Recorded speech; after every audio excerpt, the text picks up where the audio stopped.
What is going on, guys? It's your boy Z85Jew. We are back here in another video, and this is to complete my 2002 Lexus IS300 warning light issues. So there's a few more things left. There's 3 things actually. I have a check engine light, I also have the auto leveling of the headlights, and then the very last thing you guys don't know, but I've never told you this actually. Open up the door when I'm driving the car. You know how there's controls on your steering wheel, so you have like a down button where you can like downshift, and you also have like an upshift button on the back here, and your horn, which is right here.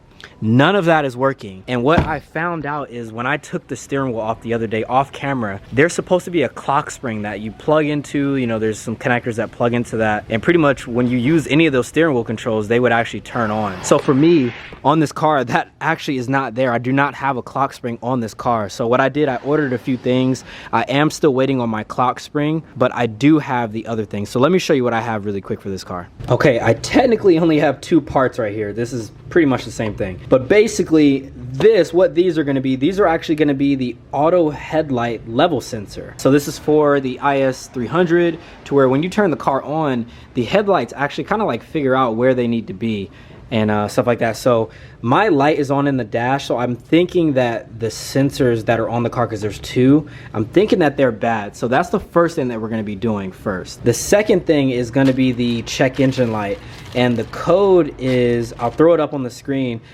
It's for the evap system. So the easiest thing to do, you know, I did check the hoses and stuff like that in the car. Everything looked okay as far as like everything that was on top, but I didn't replace my gas cap. So this was actually fairly inexpensive from Lexus itself. This is the part number for all of these parts, by the way. So if you guys need any of this stuff, definitely get that. But I'm gonna try to do that, and then I will need to drive the car a little bit just to kind of see if that light is gonna go away. I'm hoping that it is, because if it's any of the hoses that are inside, there's a bunch of hoses for the 2JZ GE version, and I'm not looking forward to that. So I'm hoping that this is a kind of like a one-stop shop right here. So again, these are the only 2 parts that I have right now. I am still waiting on the clock spring to get here. It is supposed to get here tomorrow, so that will be in the same video. But let's go ahead and jack up the car and go ahead and install the headlight level sensors. In order to install that, actually, where the sensors are, there's actually going to be a sensor on the front wheel, behind the front wheel, and there's actually one behind the rear wheel on the driver's side. So we're just going to jack up this side. It's kind of why I parked like this at an angle, so that way the car doesn't roll back on me. So we'll jack it up on this side, put jack stands under it, take both of the wheels off, and then I'll show you exactly where the sensors are. All right, so with both wheels off, when you're coming down here, if you look right here, there's like a little rod right there. This is actually the leveler, so when you turn on the car, this is actually going to move, which adjusts the headlights. That actual sensor is going to be behind this little plate right here. So what we're going to do, we're actually going to take this off from right here and take this bolt off and basically get to the sensor so we can go ahead and unplug that. I don't know if there's a better angle to show you guys, but yeah, we're going to take off both of those bolts and unplug that sensor, and then we're going to replace it and then kind of put everything back. So that is going to be the front. The rear, on the other hand, is a little bit more intuitive, but basically kind of the same deal. Looking right here, this is that rod that I'm touching right here, and then the sensor is actually right here where the connector is going in. So we're gonna do what we need to do to take this thing out. I think there's a bolt here, a bolt here. Yeah, you can actually see the sensor right here, so it's this little brown thing. So we're gonna take that out, put the new sensor on, and then when we turn on the car, I don't know if it'll be instant, but everything should go away. So let's get started. So you guys can see, the first thing that I did was just take this nut off. It's like a 10mm nut, so I used the adjustable wrench and got that off. The second thing I did was just take the 2 over here off, which are also 10mm bolts. So when you flip this thing around, this is basically like a little shell cover for it. So now let's see if we can pull some of this stuff out of here. And then we want to take this connector off. Let me see if I can just push it through. I don't even know how this thing comes out. Oh, I'm stupid. So there's 3 Phillips head screwdrivers right here. So we're gonna unscrew those, and then this actually will come out. So don't do what I was just doing, actually.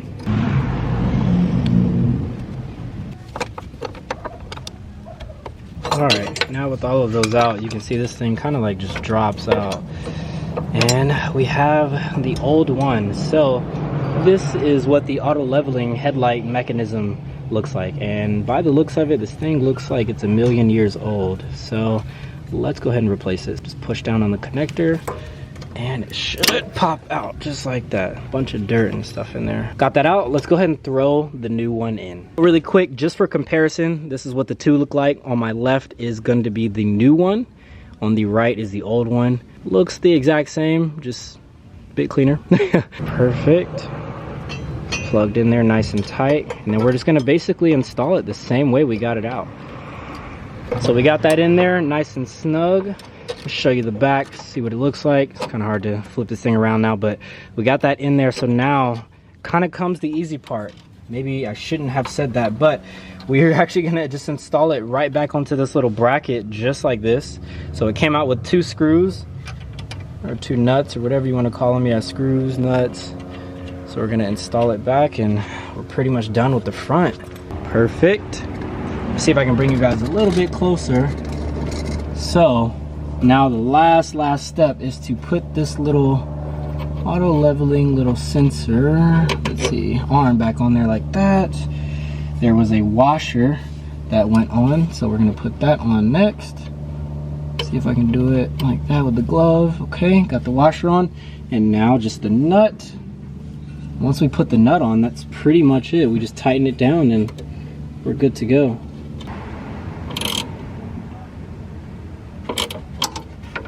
Perfect. Got that thing nice and tight. Everything is in there intact. The harness is out the way. And yeah, I think that is it. So let's go ahead and move to the back. So moving to the back is going to be kind of somewhat the same. The first thing that we're going to want to do is to remove this little arm here first.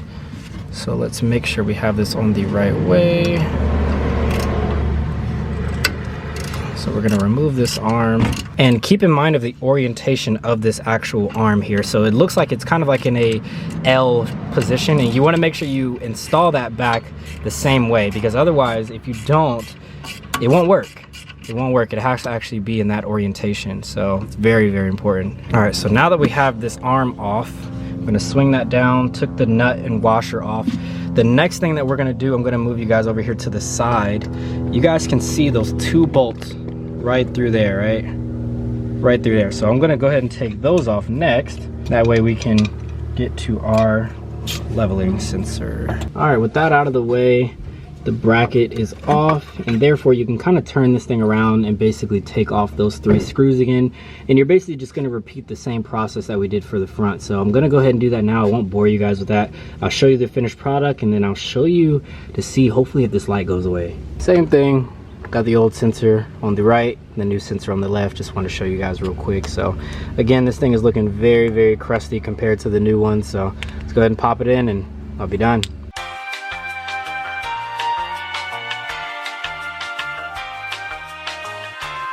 I don't know if you guys can hear, my neighbor is totally jamming right now, but we just finished up. I got both the sensors in again. So again, that's the first one right there. I don't know if this orientation, you see how this is kind of like not straight up and down as far as this bar right here? I don't know if that's correct. I mean, that's kind of how it came off. So I'm gonna assume it's right. We'll test it. If not, then maybe I'll make an adjustment or something like that. But this lever on the other hand is perfectly horizontal. So that's how that needs to be. So I'm assuming that's right. So we'll try that one. And then the one in the back was actually a lot easier than the front, surprisingly. But you guys can kind of peep in there where the sensor is, where that leveler is, and everything is in the correct orientation. So let's go ahead, without further ado, let me find the keys here and let's turn this thing on. Let's see if it instantly goes off, or let's see if we need to maybe make an adjustment to something. Put the key in, turn the air off, that doesn't go. So let's see, because usually it would pop up after a few seconds right there. Oh, see, it popped up right now. I don't know. Okay, let me do some digging. Let me see, because the sensors are brand new. I know it's not that. Let me check around a few things and then I'll let you guys know. Okay, so unfortunately, I wasn't able to get the auto leveling headlight symbol off of the dash. And I think the reason because I actually popped the hood, and looking down here, there's actually a connector that isn't connected to anything. And you guys know I don't have the factory headlight, so I don't know if that has anything to do with it. Guys, let me know down below if you guys are running this light on your IS300. Do you guys have that auto leveling headlight symbol on? And if you do, yeah, let me know, because if that's the case, I may not want to keep these headlights. I do like them. I think it gives it a nice aesthetic look to the car, especially since everything's black. But if that's going to be the case, then I don't want to run these headlights. I'd rather get OEM headlights and just put HIDs in there, something like that, just so I don't have any lights on the dash. But with all that being said, we're going to move on to the next thing, and I'll show you guys here really soon. So the next thing that we're actually going to be doing is going to be installing the new gas cap. From the looks of it, they look the exact same when you're looking at them.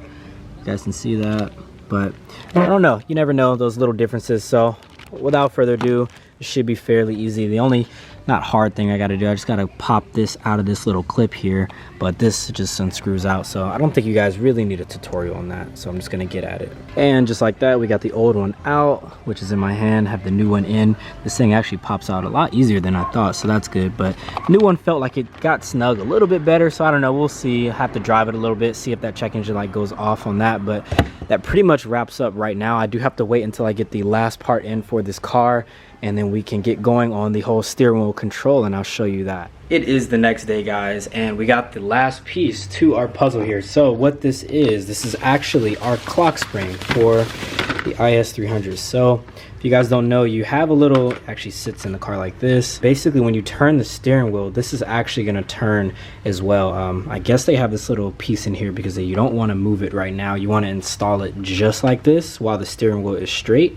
And then I'm assuming you like pull this out or whatever. So let me go ahead and get the steering wheel off, you know, as far as everything like that, and then we can go ahead and install this. Hopefully, fingers crossed that this one goes a little bit better than everything else, you know, in this video. But you got to stay optimistic, and at the end of the day, boys and girls, we're trying, and that's all we can ask for. So let's get started. All right, so once you take your steering wheel off, lucky for me, it's pretty easy. Took everything off.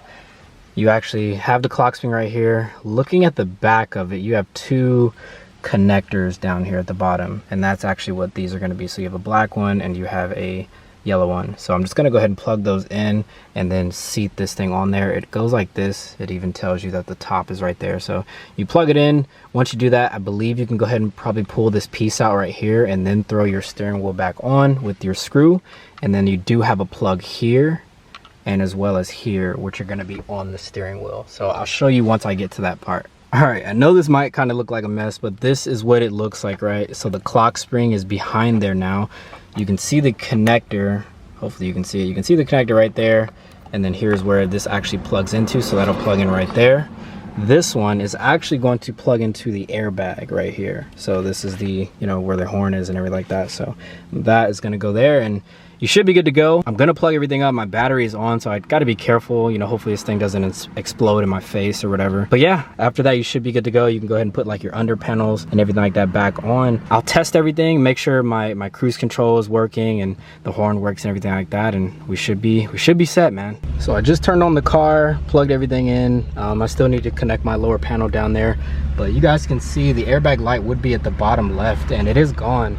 The only thing, which is a good thing, that's a really good thing, but the only thing that's kind of weird is my horn just still doesn't work. So I don't know if it's going to be something maybe up here or maybe something with the actual horn on the car. That is good news that everything else is working. I did test my cruise control, so when I click this in, you can actually see the cruise control up there. So that's good. So now that I'll be able to use cruise control, I just need to drive it and test to see if like my downshift and upshift is going to be working. Don't know about the horn, so I definitely need to get that fixed later, but I'm super stoked that everything else looks like it's fixed. And if you're wondering while I'm sitting over here, I was kind of nervous turning on this car, you know, because after connecting the airbag and everything, because if the airbag was going to go off, obviously that's going to be kind of scary. So I just decided to turn it on from over here. So call me whatever you want, but hey, it works. Guys, to sum up this video, everything went pretty good. The last thing that I did, I actually went ahead and took my cluster out, and for like the third time. And when you have the cluster out behind here, you can actually get to all of the bulbs for everything, you know, changing everything to LEDs or putting new lights in, whatever it is. So you guys know earlier in the video that the auto leveling of the headlight light was still on. I did put the new sensors in front to back, and it still came on, so I'm not sure what's going on. So what I opted into doing, I actually ended up just taking out the regular bulb for that, so it's like right here at the top left.